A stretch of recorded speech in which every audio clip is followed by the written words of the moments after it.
Hello बच्चों, इस video में हम पढ़ेंगे चैप्टर विशेषण, जिसमें हमें पहले एक एक्टिविटी करेंगे। यहाँ पर बच्चों, यदि समाज से दया, प्रेम, विनम्रता, सहनशीलता जैसे गुण समाप्त हो जाएं, तो समाज का क्या रूप होगा? इसके बारे में सोचिए और फिर अपनी नोटबुक में लिखिए। तो बच्चों, यहाँ पर एक पैराग्राफ है, आइए उसको पढ़ते हैं। मेरे माता पिता सरल तथा शांत स्वभाव के हैं। वे हमें घुमाने के लिए चिड़ियाघर लेकर गए। चिड़ियाघर के सभी जानवर बहुत अच्छे और रंग बिरंगे थे। वहां का वातावरण विशेष, शांत और हरा भरा था। हमने वहां बहुत से छोटे बड़े जानवर देखे। तो बच्चों, इन पंक्तियों में सरल, शांत, अच्छे, रंग बिरंगे, शांत, हरा भरा, तो ये जो शब्द है, ये क्या है? किसी चीज के बारे में बता रहे हैं कि कोई चीज कैसी है, क्या स्वभाव है उसका, क्या रंग है, क्या रूप है। तो ऐसे शब्दों को विशेषण कहते हैं। जो शब्द संज्ञा और सर्वनाम शब्दों की विशेषता प्रकट करते हैं, उन्हें विशेषण कहा जाता है। विशेषण के भेद, यानी विशेषण कितनी तरह के होते हैं? विशेषण के 4 भेद होते हैं। गुणवाचक विशेषण, संख्यावाचक विशेषण, परिमाणवाचक विशेषण और सार्वनामिक विशेषण। तो सबसे पहले गुणवाचक विशेषण के बारे में पढ़ते हैं। जो विशेषण किसी संज्ञा या सर्वनाम के गुण दोष, रंग रूप, आकार, उसका जगह, काल, दिशा आदि के बारे में बताते हैं, उन्हें गुणवाचक विशेषण कहते हैं। जैसे सुमित मेधावी छात्र है, हमने नया घर खरीदा। तो गुण दोष बताने वाले विशेषण कौन कौन से होते हैं? जैसे दुष्ट, भला, विनम्र, दयालु, सच्चा। रंग रूप बताने वाले, जैसे जितने भी रंग के नाम है, काला, सफेद, नीला, चमकीला, गेहुआ, ये सभी रंग रूप के विशेषण है। आकार प्रकार, जैसे मतलब छोटा, बड़ा, लंबा, गोल, चौड़ा, खुरदुरा, ये सब आकार प्रकार वाले विशेषण है। दशा यानी कि नया, पुराना, बीमार, स्वस्थ। देश काल यानी किस देश के बारे में या समय के बारे में जो शब्द होते हैं, जैसे जापानी, चीनी, रूसी, या ऐतिहासिक, ग्रामीण, शहरी, ये सभी देश काल वाले विशेषण हैं। इसके बाद संख्यावाचक विशेषण, जो विशेषण शब्द किसी संज्ञा या सर्वनाम की संख्या यानी कि नंबर्स के बारे में बताते हैं, उन्हें संख्यावाचक विशेषण कहते हैं। जैसे कि देव मुझसे दुगना बोलता है, दुगना मतलब डबल, तो ये दुगना जो वर्ड है, ये संख्यावाचक विशेषण है। या हमारे पास 10 चॉकलेट है, तो 10 मतलब संख्या के बारे में बताया जा रहा है।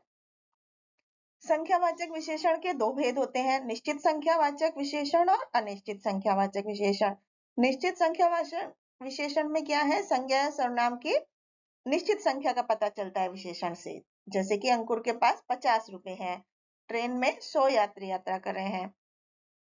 निश्चित संख्यावाचक विशेषण के भी 6 भेद होते हैं, क्रम बोधक, प्रत्येक बोधक, आवृत्ति बोधक, समुदायवाचक, गणना बोधक और समुच्चय बोधक।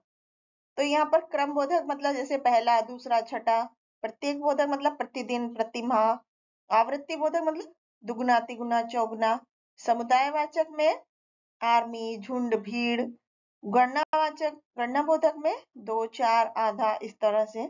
समुच्चय बोधक में दर्जन, जोड़ा, शतक, इस तरह से।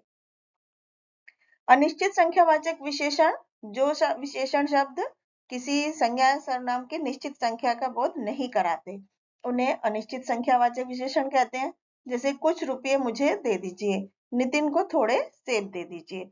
तो कुछ और थोड़े, ये अनिश्चित संख्यावाचक विशेषण है। अगला है परिमाणवाचक विशेषण। तो जो विशेषण संज्ञा या सर्वनाम की परिमाण संबंधी विशेषता बताते हैं, जैसे कि 2 किलो, 4 किलो, 5 मीटर, 6 मीटर, इस तरह से उनको परिमाणवाचक विशेषण कहते हैं। परिमाणवाचक विशेषण के 2 भेद होते हैं, निश्चित परिमाणवाचक और अनिश्चित परिमाणवाचक। तो निश्चित परिमाणवाचक में संज्ञा सर्वनाम की निश्चित मात्रा का पता चलता है, जबकि अनिश्चित परिमाणवाचक में अनिश्चितता का पता चलता है। जैसे कि 10 क्विंटल, 5 किलो, तो ये निश्चित परिमाणवाचक हो गए, और बहुत खाना, थोड़ा काम, ये अनिश्चित परिमाणवाचक विशेषण हो गए। इसके बाद सार्वनामिक विशेषण है, जो विशेषण सर्वनाम या संज्ञा से पहले लगकर उसकी विशेषता बताते हैं। जैसे उस लड़की ने फूल तोड़े, वह आम खट्टा है। तो इनमें उस और वह, ये सार्वनामिक विशेषण है। इन्हें संकेतवाचक या निर्देशवाचक विशेषण भी कहा जाता है। इसके बाद हम पढ़ेंगे सर्वनाम और सार्वनामिक विशेषण में अंतर। तो बच्चों, जो शब्द संज्ञा के स्थान पर प्रयोग किए जाते हैं, उन्हें सर्वनाम कहते हैं, और यदि इन सर्वनाम शब्दों का प्रयोग संज्ञा से पहले करें तो इनका संज्ञा के विशेषण के रूप में प्रयोग होने की वजह से इन्हें सार्वनामिक विशेषण कहते हैं। जैसे उसने तुझे 1000 रुपए दिए, तो ये सर्वनाम हो गया। उस विद्यालय का बगीचा बड़ा है, तो ये उस जहाँ यहाँ पर जो है विशेषण की तरफ प्रयोग हुआ है।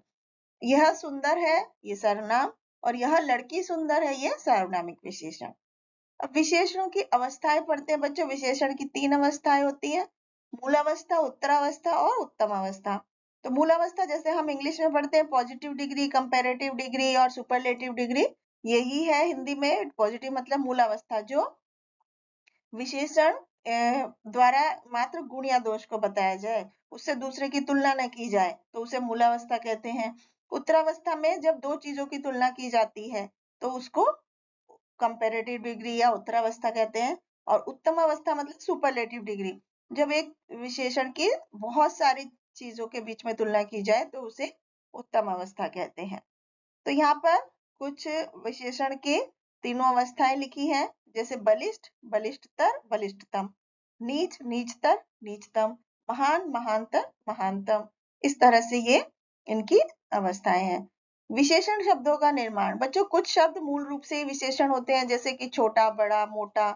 और कुछ विशेषण शब्द क्या होते हैं, संज्ञा, सर्वनाम, क्रिया या अव्यय में प्रत्यय लगाकर बनाए जाते हैं। अब यहाँ पर संज्ञा शब्द से निर्मित विशेषण कुछ पढ़ते हैं। जैसे संज्ञा है विकास, इसमें प्रत्यय इत जोड़ा तो विकसित। भूगोल से भौगोलिक, स्वर्ण से स्वर्णिम, दर्शन से दर्शनीय, धन से धनवान, शिक्षा से शिक्षित। इस तरह से संज्ञा शब्दों से विशेषण बनाए जाते हैं। सर्वनाम से जैसे तुम, और इसमें सा जोड़ देंगे प्रत्यय, तो तुमसा, मैं का मुझसा। अब क्रिया से जो विशेषण बनते हैं, जैसे देखना से दिखावटी, चलना से चालू, बिकना से बिकाऊ, बनाना से बनावटी, भागना से भगोड़ा। अवयव से निर्मित विशेषण है, जैसे आगे से अगला, बाहर से बाहरी, पीछे से पिछला, ऊपर से ऊपरी। Thank you.